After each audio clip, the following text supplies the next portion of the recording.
Hello.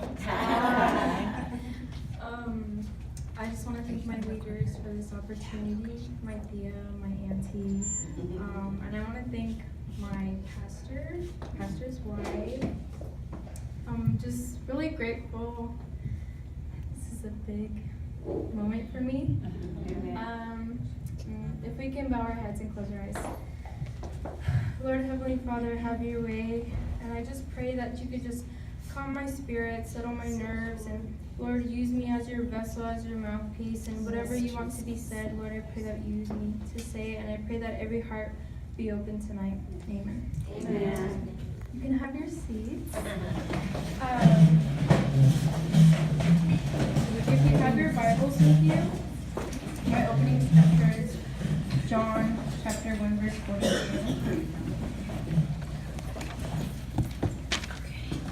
And for the sake of time, I'm going to go ahead and read it. It says, "And he brought him to Jesus. Jesus looked at him and said, 'You are Simon, son of John. You will be called Cephas,' which, when translated, is Peter." So, Jesus called Simon Peter because he saw the potential in him.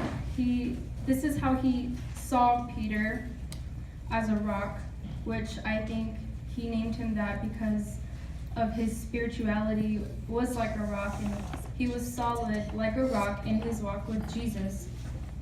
He was steady, nothing can rattle his faith, nothing can blow him away easily. He knew he was solid in his walk with God. But I'm not going to talk about Peter. I want to talk about Jonathan and David, and I want to talk about the potential that Jonathan saw in David. And what does potential mean? Potential means having or showing the capacity to become or develop into something in the future. The Lord saw potential in David. I don't know if many of you know the story of Jonathan and David, but I'm not going to have enough time to explain it to you. But if you have time on your own, you can read it.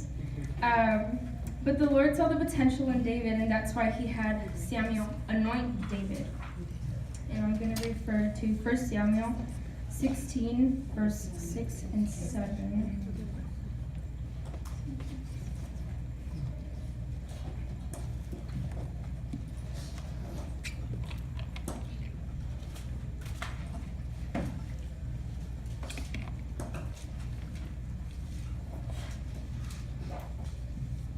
And it says, "When they arrived, Samuel saw Eliab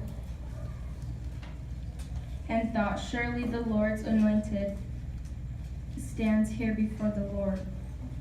But the Lord said to Samuel, 'Do not consider his appearance or his height, for I have rejected him. The Lord does not look at the things man looks at. Man looks at the outward appearance, but the Lord looks at the heart.'" Amen.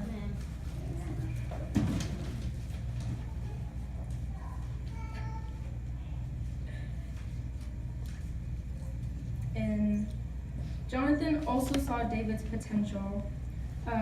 He saw God's hand upon his life, and David showed the potential through his actions as well, when he defeated Goliath with just a rock and a sling. And nobody thought David could do it. Everybody just kind of mocked him and said, "You're just a little kid, nobody can do it. Not even our bravest soldiers or warriors have the confidence to go up to this giant and defeat him." Amen. But David knew that God was with him, and God saw his potential, and that gave David the strength and the courage to go up to Goliath and defeat him. Amen. And that's what attracted Jonathan to David, was the potential. Not only, because of his actions, because of the fact that David was able to defeat Goliath, and he had the confidence that God gave him. That's what attracted Jonathan to David, and that's what started their friendship. I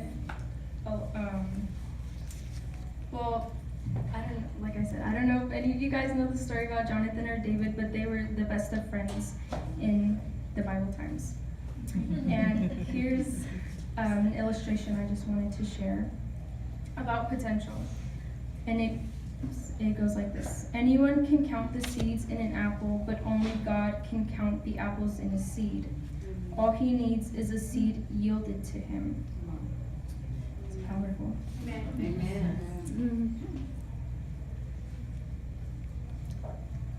I have another illustration. Well, it's a saying from, I forgot his name, forgot to write it down. But he says this: man was designed for accomplishment, engineered for success, and endowed with the seeds of greatness. And I believe we all have potential inside of us, especially in our walk with God. There's chance and opportunity to grow. And that's what I really liked about Jonathan and David's friendship, that even in David's hardest trials and everything that he was going through, he felt like he couldn't do it and he just was doubtful. But Jonathan was always there to help David and told him, just seek God and God will help you. And I believe we all need somebody like that, because we can't do anything alone, especially in our walk with God. It's hard because there's a lot of temptations and a lot of things that we go through. And I think that's really important, that we're there for each other. That's what I admire about Jonathan and David's friendship. And Jonathan stayed loyal to David, even though he knew the king, which Jonathan's father saw the king. He wanted to kill David because he was jealous. And even through that, Jonathan was still loyal to his friend David. And he saw the potential in him. He knew he was going to be king, even though Jonathan himself was the son of a king. And he was okay with that. He was okay with David going to be a king, because he knew what a great king he was going to be.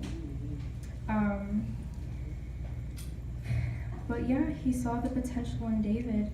And I know we can see the potential in each other. Like, for example, I know Sister Rosie saw the potential in me. Amen.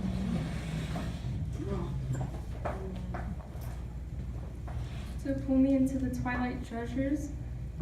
Amen. Sorry.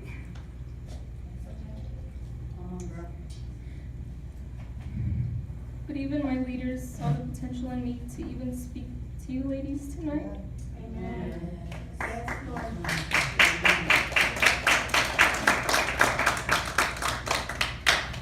They see something in me that I don't see in myself.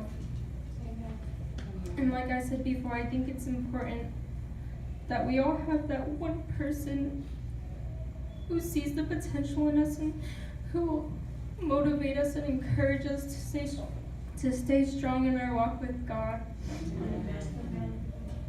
And my closing scripture is going to be 1 Samuel 23, verse 16. And it goes, Jonathan went to find David and, wrong scripture. I'm skipping ahead. My ending scripture is 2 Corinthians 4, verse 7. And it says, so you are no longer a slave, but a son. And since you are a son, God has made you also an heir. If we can bow our heads and close our eyes.